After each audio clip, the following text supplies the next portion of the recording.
Atas penyelenggaraan sang dewa, akhirnya Bongi Burang pun melahirkan ke-12 anak kembar dengan selamat.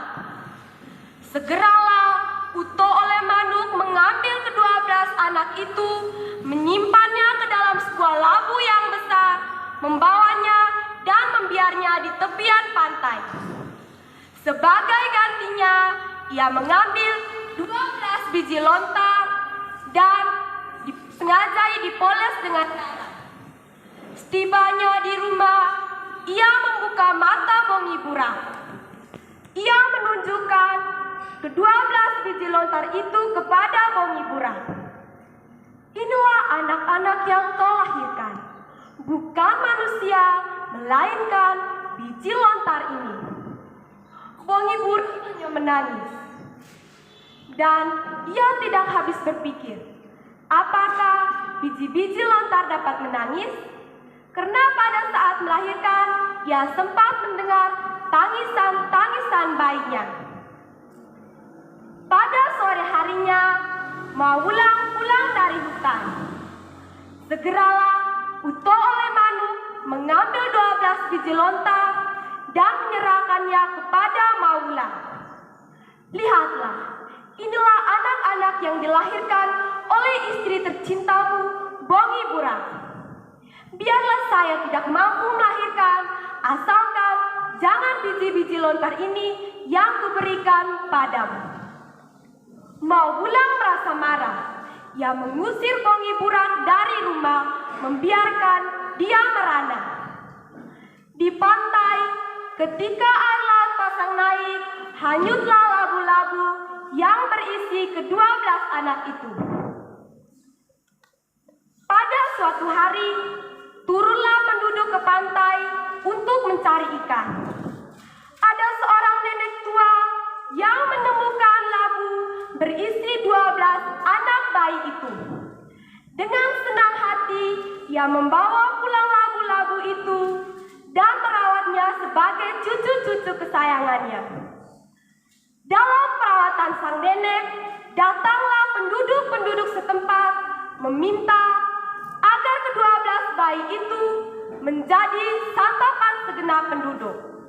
Mereka tergiur oleh keempukan daging anak-anak yang sedang bertumbuh dewasa. Mendengar hal itu, bersepakatlah ke-12 anak itu untuk melarikan diri. Mereka bersepakat untuk membuat perahu dayung dan menyembunyikannya di sebuah teluk.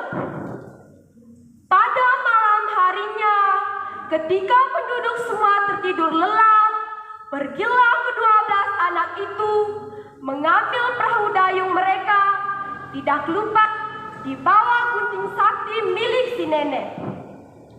Pagi-pagi sekali, si nenek mencari-cari mereka, tetapi tak diketemukannya. Dalam kebingungannya, ia menuju sebuah pantai dan dari jauh ia melihat ada sebuah perahu. Tanpa berpikir panjang, ia mengambil rantainya, melempar untuk menjerat perahu itu. Tetapi apakah yang terjadi? Rantai itu disabet oleh gunting. Amanlah, anak-anak itu terus berlayar hingga menuju ke sebuah pantai yang mana asal mereka dahulu. Melihat ada sebuah perahu, turunlah penduduk menyongsong mereka. Bongi Burang dan Mawulang dan Uto Olemanuk pun ikut serta dalam rombongan itu. Akhirnya mereka mengizinkan untuk anak-anak itu menetap di situ. Setelah bertahun-tahun lamanya tinggal di situ, Mawulang menawarkan agar seorang dari mereka menikah dengan Bongi Burang. Dalam mimpi mereka, ditunjuk sang dewa bahwa untuk membatalkan pernikahan itu, karena yang akan dinikahi adalah ibu kandung mereka. Diberitahu juga pada sang dewa bahwa Mawulang adalah ayah kandung mereka. Dibeberkan pula perilaku Mawulang kepada anak itu untuk membunuh Mawulang dan Uto oleh Manu. Dan setelah beranjak dewasa, si sulung menikah dengan gadis desa itu. Dari perkawinan itu, mereka dikaruniai 7 orang anak laki-laki dan 1 anak perempuan. Kedelapan anak itu bernama Kuku, Sa, Kelet, Namas, Sirah, Mada, Dadi, dan putri yang cantik bernama Nogo Gunung Emahini. Pada suatu hari, mereka melihat sebuah perahu yang mendarat tak jauh dari tempat mereka tinggal.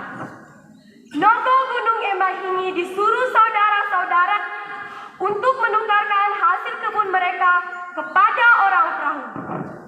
Melihat hasil kebun Nogo Gunung Emah yang kurang berkenan, Nogo Gunung Emahini diusir, diikuti dengan hinaan.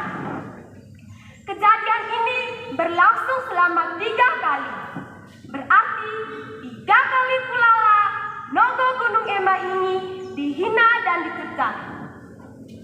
Dan pada kembali yang ketiga kalinya ini, Nogo Gunung Emah disapa oleh kicauan-kicauan burung. Saking ramainya kicauan-kicauan burung, Nogo Gunung Emah ini tertarik untuk singgah sebentar di bawah kerindangan pohon beringin yang berdampingan dengan pohon asam. Ketika ia melihat sebentar, bukan burung-burung yang ditemukannya, melainkan bulir-bulir padi yang bergelantungan di atas ranting, pohon beringin, dan pohon asam. Ketika ia melihat-lihat sebentar, hilanglah bulir-bulir padi itu. Ia pun kembali ke rumah dan diceritakannya kejadian itu kepada saudara-saudaranya. Hilangnya bulir padi seolah memberinya suatu kekuatan dan dorongan. Tetapi ia tidak tahu apa yang harus dibuatnya. Ia memohon kepada saudara-saudaranya untuk membuat api dari gesekan sebilah bambu dengan bambu lainnya untuk membuat tofa dan parang.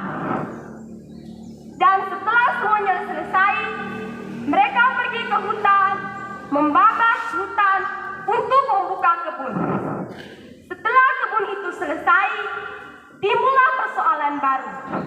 Dari manakah mereka akan mendapatkan bibit padi itu?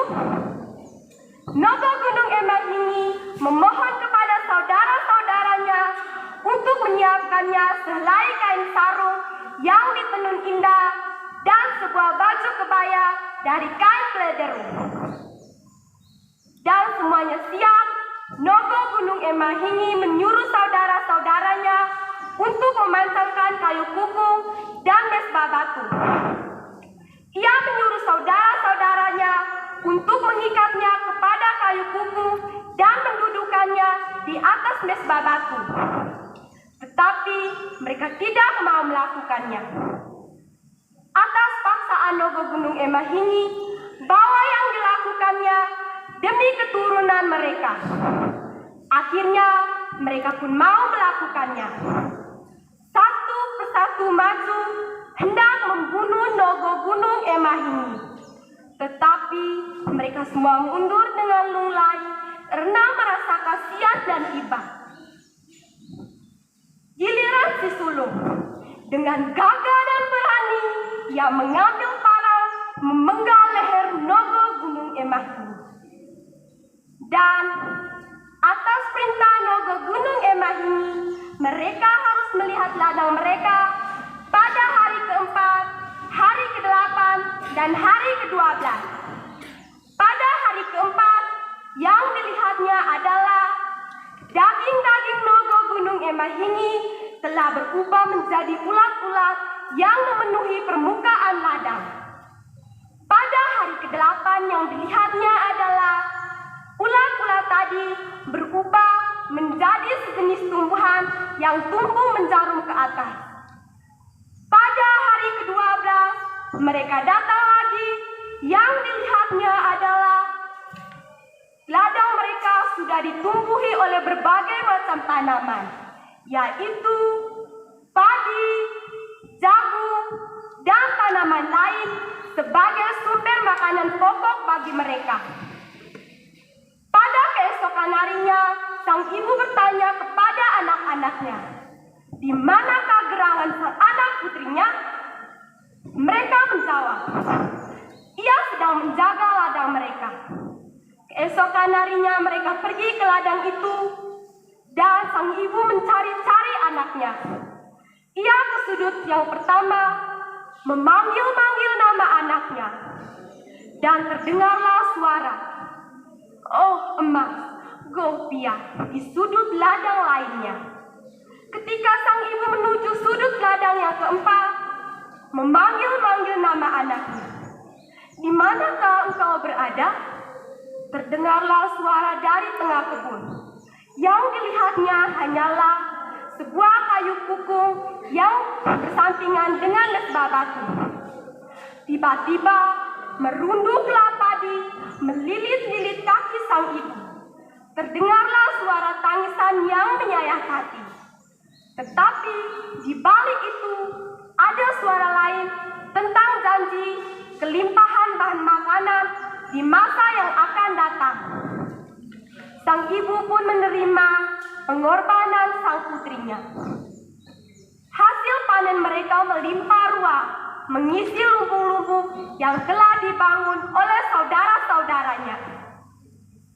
Dan tersebarlah keturunan kemana-mana bersamaan juga dengan penyebaran padi, jagung, sorghum, dan tanaman lain, dan hingga dibudidayakan sampai sekarang yang kita kenali.